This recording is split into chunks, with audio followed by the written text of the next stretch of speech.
Breaking news YCP నిర్వహణపై సంచలన వ్యాఖ్యలు చేశారు పార్టీ అధ్యక్షుడు వైఎస్ జగన్. వైఎస్ఆర్ కాంగ్రెస్ పార్టీని నడిపేందుకు డబ్బులు లేవని అన్నారాయన.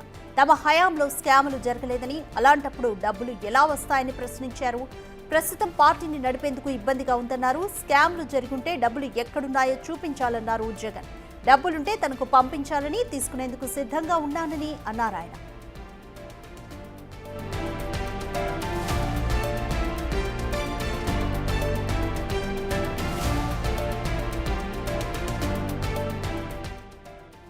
Money trail. Chandrababu Naidu's money. Are you talking about Chandrababu Naidu's money? First of all, you please tell me that. If you have any money, give me please. I do not have money. Currently, I have difficulties in running the party. If you have any money somewhere, please send me. I'm willing to take. Or what money when there is no scam? Where is the money trail? Who's the money trail? Jagan వ్యాఖ్యలు చాలా మందిని ఆలోచనలో పడేశాయి. నిజంగా పార్టీని నడిపించేందుకు జగన్ దగ్గర డబ్బులు లేవా అన్న ప్రశ్నలు తలెత్తుతున్నాయి. 2018-23 మధ్య ఎలక్టోరల్ బాండ్స్ ద్వారా వైసీపీకి 442 కోట్ల రూపాయల విరాళాలు వచ్చాయి. అంతేకాదు పలు రూపాల్లోనూ వైసీపీకి భారీ విరాళాలు వచ్చి పడ్డాయి. మరి ఆ విరాళాల ద్వారా వచ్చిన డబ్బులన్నీ ఏమయ్యాయి? 5 ఏళ్లు అధికారంలో ఉండి డబ్బులు లేవని జగన్ ఎందుకంటున్నారు? అధికారం పోయిన ఏడాదిలోనే డబ్బులు లేవని చెప్పడం వెనుక ఆంతర్యం ఏంటి అన్నది ఇప్పుడు $1 మిలియన్ క్వశ్చన్గా మారింది.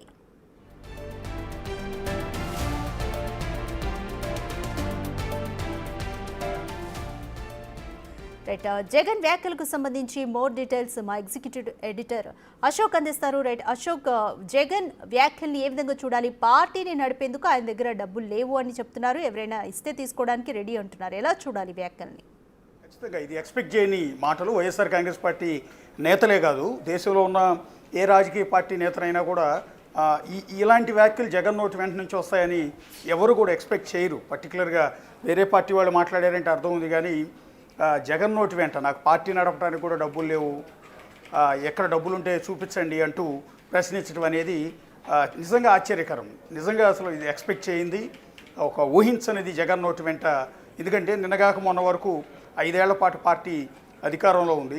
ఇప్పుడు అధికారంలోకి వచ్చిన కూటమి ప్రభుత్వం జగన్ మీద, వైఎస్ఆర్ కాంగ్రెస్ ప్రభుత్వం మీద చేస్తున్న ఆరోపణ ఏంటంటే లక్షల కోట్లు దోచేశారని, ఒక్క లిక్కర్లోనే 3,500 కోట్లు దోచేశారని, లేకపోతే ఇసుకలో ఇష్టం వచ్చినట్టు దోచారని, ఇట్లా రకరకాల అలిగేషన్స్ అన్నీ కూడా టీడీపీ ఒక పక్క చేస్తోంది. ఇలా చేస్తున్న క్రమంలో వైఎస్ఆర్ కాంగ్రెస్ పార్టీ తరఫున ఆ పార్టీ అధ్యక్షుడి హోదాలో మాజీ సీఎం జగన్ ఇవాళ ప్రెస్ మీట్లో చేసిన ఈ ఇంట్రెస్టింగ్ కామెంట్స్, నేషనల్ మీడియాతో మాట్లాడుతున్న సందర్భంలో ఇది ఫ్లోలో పొరపాటుని చెప్పేశారా లేకపోతే నిజమేనా అనేది చూడాల్సి ఉంటుంది. కాకపోతే ఒక ప్రచారం ఏంటంటే మొన్న జరిగిన ఎన్నికల్లో 2024 ఎన్నికల్లో ఎట్టి పరిస్థితుల్లో కూడా మళ్ళీ రెండోసారి అధికారంలోకి రావాలన్న సంకల్పంతో 175కి 175 సీట్లు గెలవాలన్న ఆ సంకల్పంతో కావచ్చు, ఆ ప్రయత్నంలో కావచ్చు, ప్రతి కాన్స్టిట్యున్సీకి కూడా కోట్లాది రూపాయల డబ్బు పార్టీ ఆఫీస్ నుంచి ఇవ్వాల్సి వచ్చింది. ఏ పెద్దిరెడ్డి రామచంద్రారెడ్డి లాంటి బిగ్ వికెట్స్, బొత్స సత్యనారాయణ లాంటి బిగ్ షాట్స్ ఉన్న కాన్స్టిట్యున్సీల్లో కాకుండా మిగిలిన అన్ని కాన్స్టిట్యున్సీలకు కూడా పార్టీ నుంచే ఎన్నికల ఖర్చు కోసం మొత్తం పార్టీ నుంచే కోట్లాది రూపాయల డబ్బు ఇవ్వాల్సి వచ్చింది అనేది కొంత ప్రచారం అయితే జరిగింది. ఎందుకంటే ఆ ఎన్నికల్లో ఖచ్చితంగా గెలవాలి అంటే అక్కడ విపరీతంగా ఖర్చు చేయాలి, అదంతా కూడా పార్టీయే భరించింది అనేది. అందువల్ల పార్టీ ఖజానా మొత్తం ఇంతకుముందు మనం అనుకున్నట్టు బాండ్ల రూపంలో వచ్చిన డబ్బు కావచ్చు, విరాళాల రూపంలో వచ్చిన డబ్బు కావచ్చు, ఏదైనా కూడా ఎంటైర్ మనీ అంతా కూడా ఖాళీ అయిపోయిందా? మొన్న ఎన్నికల్లో పూర్తి స్థాయిలో ఖర్చు పెట్టేయడం వల్లే ఖజానా మొత్తం ఖాళీ అయిపోయిందా? అందుకని వాళ్ళు జగన్ ఈ మాట అనాల్సి వచ్చిందా? ఇంకోటి ఏంటంటే పార్టీ నడపటానికి కూడా నా దగ్గర డబ్బులు లేవు, చాలా కష్టంగా ఉంది అనే మాట ఒక పార్టీ అధ్యక్షుడి నుంచి ఎక్స్పెక్ట్ చేయలేము. గతంలో ఇప్పుడు చంద్రబాబు నాయుడు విరాళాలు ఇవ్వండి అని అడుగుతారు తప్ప పార్టీ నడపడానికి మా దగ్గర డబ్బులు లేవు అనేది ఎప్పుడు చంద్రబాబు నాయుడు నోటి వెంట రాదు. అలాగే తెలంగాణలో బీఆర్ఎస్ అధ్యక్షుడు కేసీఆర్ నోటి వెంట మా పార్టీ నడపడానికి డబ్బులు లేవు అన్న మాట రాదు. కాంగ్రెస్ పార్టీ నేతల నోటి వెంట నుంచి ఎక్కడ రాదు. పవన్ కళ్యాణ్ నోటి వెంట కూడా రాలా. నిజానికి పవన్ కళ్యాణ్ గత ఎన్నికల్లో ఒక్క సీటు కూడా రాక అంతకుముందు పార్టీ నడపడం చాలా ఇబ్బందికరం అయింది. అప్పుడు పార్టీ నేతల నుంచి విరాళాలు తీసుకున్నారు తప్ప సొంత డబ్బులు అంటే సినిమాల్లో యాక్ట్ చేయక వచ్చిన డబ్బు అంతా తీసుకొచ్చి ఆ పార్టీ నడపడం కోసం ఖర్చు పెట్టారు, పార్టీ ఆఫీసులు రెంట్ల కోసం ఖర్చు పెట్టారు.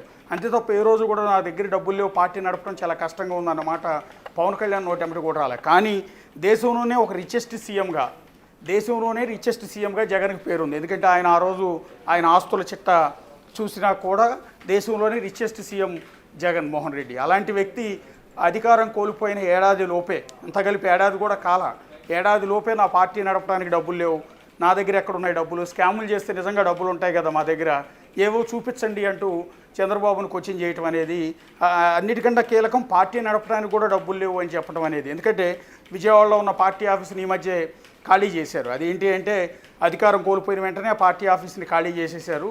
ఎందుకు అని అడిగితే దానికి ఒక క్లారిటీ ఇచ్చే ప్రయత్నం చేశారు. అవసరం లేదు, పక్కనే జగన్ నివాసం ఉంది, అందులోనే క్యాంప్ ఆఫీస్ ఉంది కాబట్టి ఇక అక్కడ నుంచే పార్టీ నడుపుతారు, మళ్ళీ ప్రత్యేకంగా ఇంకో పార్టీ ఆఫీస్ అవసరం లేదంటూ ఒక వివరణ ఇచ్చారు. అందువల్ల ఆ building entire party office YSR Congress party కేంద్ర కార్యాలయంగా ఉన్న పార్టీ ఆఫీసు మొత్తం ఖాళీ చేసేయటం, ఆ ఇంటి ఓనర్ దాని మీద టులెట్ అని బోర్డు పెట్టడం, ఇదంతా కూడా కొంత సెన్సేషన్ అయ్యింది. అంటే అధికారం కోల్పోగానే పార్టీ ఆఫీస్కి రెంట్లు కట్టలేకపోతున్నారా అని విమర్శలు ఒకవైపు నుంచి వచ్చే, మీడియాలో కూడా రకరకాల కథనాలు వస్తే వైఎస్ఆర్ కాంగ్రెస్ పార్టీ వాటిని ఖండించే ప్రయత్నం చేసింది. సో ఇవాళ జగన్ నోటి వెంట వచ్చిన ఈ మాట పార్టీ నడపడానికి కూడా చాలా కష్టంగా ఉంది. అంటే ఎందుకు ఒక్క సంవత్సరం లోపే పార్టీ అంతా ఇబ్బందులు ఎందుకు ఫేస్ చేయాల్సి వస్తుంది?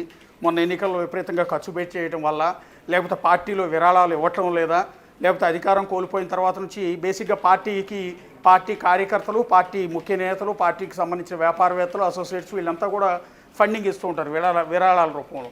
అలా వైఎస్ఆర్ కాంగ్రెస్ పార్టీకి ఏమీ రావట్లేదా?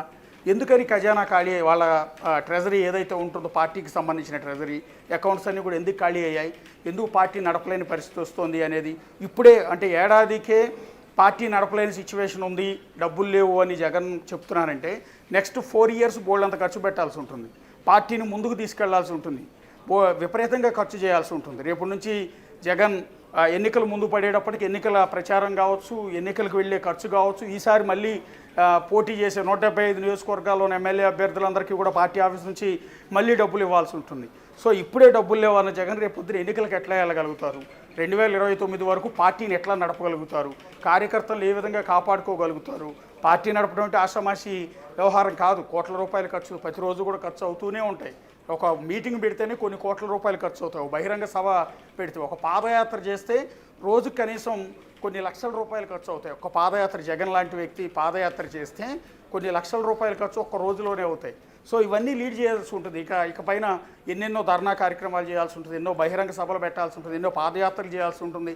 వీటన్నిటికీ కూడా కొన్ని 100 కోట్ల రూపాయల డబ్బు అవసరం అవుతుంది. మరి ఇప్పుడే డబ్బులు లేవన్న జగన్ ఇకపైన పార్టీని ఎట్లా లీడ్ చేయగలుగుతారు అనే డిస్కషన్ అయితే ఏపీ పాలిటిక్స్లో విపరీతంగా నడుస్తుంది. రాధిక రైట్ అశోక్, 2018-23 మధ్యలో ఎలక్టోరల్ బాండ్స్ ద్వారా కూడా వైసీపీకి 442 కోట్ల వరకు కూడా విరాళాలు వచ్చాయి. ఇంకా పలు చోట్ల వేరే రూపాల్లో కూడా ఆ పార్టీకి అయితే విరాళాలు ఉంటాయి. ఒకవేళ సరే మీరు అన్నట్టుగా ఎన్నికలకు ముందు ఖర్చులు అయిపోయాయి అని అనుకోవచ్చు. ఇప్పుడైతే సంవత్సరమే, అధికారం కోల్పోయి కూడా సంవత్సరమే అయింది, మళ్ళీ విరాళాలు వచ్చే పరిస్థితి కూడా ఉంది కదా. అయితే ఈ వ్యాఖ్యలు ఏ విధంగా చూడాలి? కేవలం మేము అవినీతి చేయలేదు, స్కామ్ చేయలేదు అన్న కోణంలోనే చెప్పారనుకోవచ్చా, లేకపోతే నిజంగానే డబ్బులు లేవన్నట్టుగా అనుకోవాలా?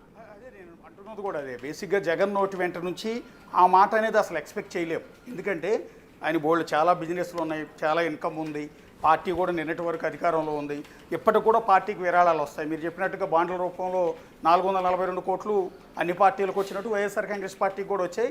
కాకపోతే మిగిలిన పార్టీలతో పోలిస్తే కాస్త ఎక్కువ వచ్చాయి. ఇక్కడ తెలంగాణలో కూడా బీఆర్ఎస్ పార్టీకి కావచ్చు, కాంగ్రెస్ పార్టీకి కావచ్చు, అన్ని పార్టీలకు కూడా బీజేపీకి కావచ్చు ఎలక్టోరల్ బాండ్స్ రూపంలో డబ్బులు వచ్చాయి. ఇప్పుడు కూడా వైఎస్ఆర్ కాంగ్రెస్ పార్టీకి వస్తాయి. ఎందుకంటే వ్యాపారవేత్తలు వీళ్ళు రేపొద్దున మళ్ళీ ఆంధ్రప్రదేశ్లో వైఎస్ఆర్ కాంగ్రెస్ ప్రభుత్వం వస్తుంది, అప్పుడు వాళ్ళతో పనులు ఉంటాయన్న ఉద్దేశంతో వ్యాపారవేత్తలు కావచ్చు, కాంట్రాక్టర్లు కావచ్చు, వీళ్ళందరూ కూడా ఈ బాండ్ల రూపంలో విరాళాలు ఇస్తూ ఉంటారు. పార్టీ ఫండ్ ఇవ్వటం అనేది ఇదంతా ఆనవాయితీ, సాంప్రదాయమే.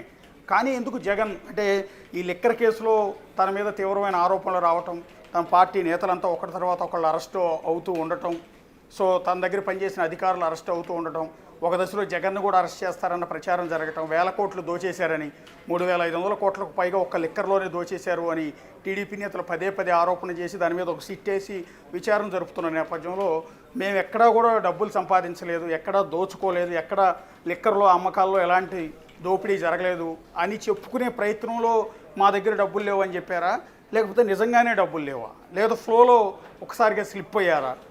ఎందుకంటే ఏ పార్టీ నాయకుడు కూడా మన పార్టీ నడపడానికి మన దగ్గర డబ్బులు లేవు అన్న మాట చెప్తే ఎంటైర్ క్యాడర్లో నిరుత్సాహం వచ్చేస్తుంది. పార్టీ అధినేత అంటే పార్టీ అధ్యక్షుడు అధ్యక్షుడే మన పార్టీ నడపడానికి డబ్బులు లేవు, రూపాయి కూడా లేదని చెప్తున్నారు అంటే ఆటోమేటిక్గానే కార్యకర్తలందరిలో కూడా ఒక రకమైన నిరుత్సాహం, నీరసం వచ్చేస్తూ ఉంటుంది, భయపడిపోతూ ఉంటారు. కేడర్ నిరుత్సాహంలోకి వెళ్ళిపోతే పార్టీ ఇబ్బందుల్లో పడుతుంది. సో అలాంటిది ధైర్యాన్ని నూరిపోయాల్సిన జగనే ఎందుకు ఇప్పుడు ఇలా ఈ రకమైన కామెంట్ చేశారు, మన దగ్గర డబ్బులు లేవు అనేది. మేము ఎలాంటి స్కాములు చేయలేదు, మా దగ్గర డబ్బులు లేవు, స్కాములు చేసుంటే డబ్బులు ఉండే కదా అని చెప్పే ప్రయత్నమా, లేకపోతే నిజంగానే డబ్బులన్నీ కూడా ఖర్చు అయిపోయి మా దగ్గర ఏమీ లేవు అని ఉన్న విషయాన్ని, అసలు విషయాన్ని బోళాగా పబ్లిక్గానే చెప్పేశారా అనేది ఇంకా డిస్కషన్ అయితే విపరీతంగా నడుస్తుంది. పర్టికులర్గా ఆ పార్టీలోనే ఎక్కువ డిస్కషన్ నడుస్తుంది. Right, thank you Ashok.